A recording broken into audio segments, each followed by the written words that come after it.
Yeah, one that barely runs. Yes.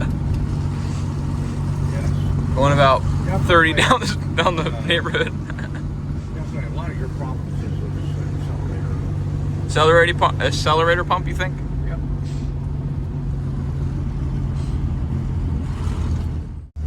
So, how often do the accelerator pumps go bad? I would say roughly about every 10 years.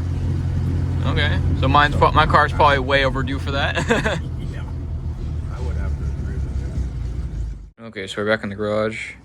I have dug out some of these old can of carburetor parts that I have acquired, and I dug out the accelerator pumps that were in it, and I found the ones that weren't totally mangled, like this one here. Clearly see it's totally good, not gonna break on me. And you got like these ones here. This is why your accelerator pump will go bad, because they just the seal on it gets really hard. Like this one, it can't even. I feel like that's gonna break if I was to mess with it too much. But these ones are all good here, so we're gonna crack open the carburetors and see what's going on.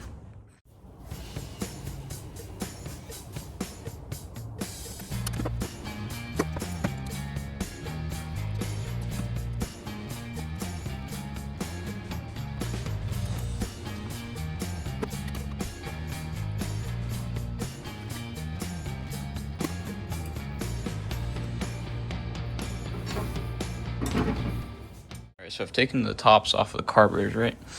If you look at them, the fuel pumps, they look fine. Like they're both brand new to me. They look better than even those ones.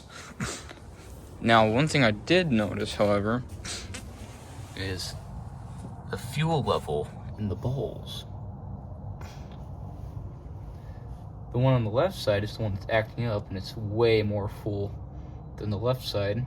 So that makes me think that my float gap is off, and that's what's causing an imbalance in the carburetors. That would also cause it to run rich, which would make it pop a lot as well. Alright, so here I have the carburetors on the table, and if you look, they look pretty close, but the one on the left, that's the one that's acting up, and it's also the one that has the most fuel in the bowl, which I suspect is causing it to run rich. So what I'm gonna do is I'm gonna try and make sure that these floats are the same height on both carburetors. So it looks like we're sitting at around 24 right here, but I need to replace this gasket, so we're gonna do that. In order to do that, it's quite simple. Actually, you just come over here. There's this little pin inside of the float arm, holds the floats on. You just pull it out. It's not on there very tight at all. It needs to be loose so that the floats can go up and down. But you just pull that out, and then you lift your accelerator pump out of the way. If you're gonna save the gasket, that is. If not, you can just rip it right off like this. This is not a bad gasket, so I'm gonna try and save it. But it's different than this one. And I have a bunch of these new ones, so I'll just replace them while I'm at it. Both the new gaskets on here, they're real nice ones. And simple. When you do this specific one, you gotta make sure that little clip is right underneath where that little hook is right there, if you can see that.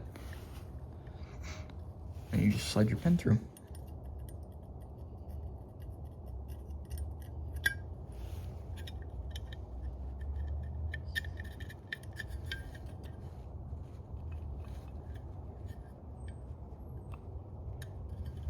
And there you have it. Make sure that your needle goes up when your float lifts. Looks like it does. Perfect. Just do both of them. On this one, we are one line below the 16 on flat, right there. And then this one, it's at about the 12, maybe the one line after that.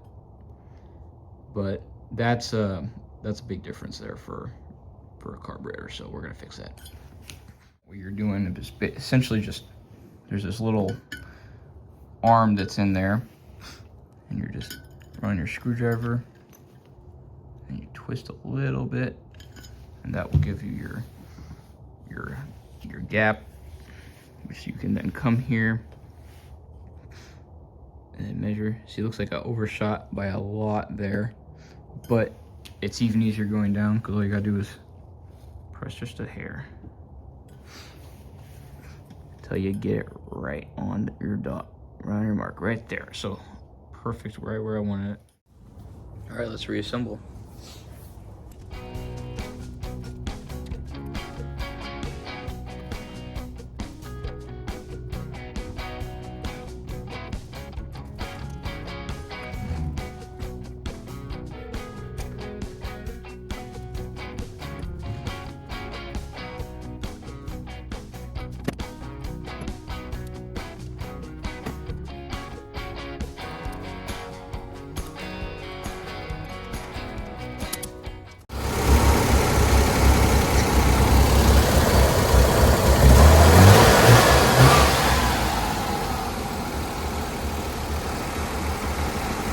That's all I got for today. Hope you guys enjoyed, learned a little bit. I'll see you next time.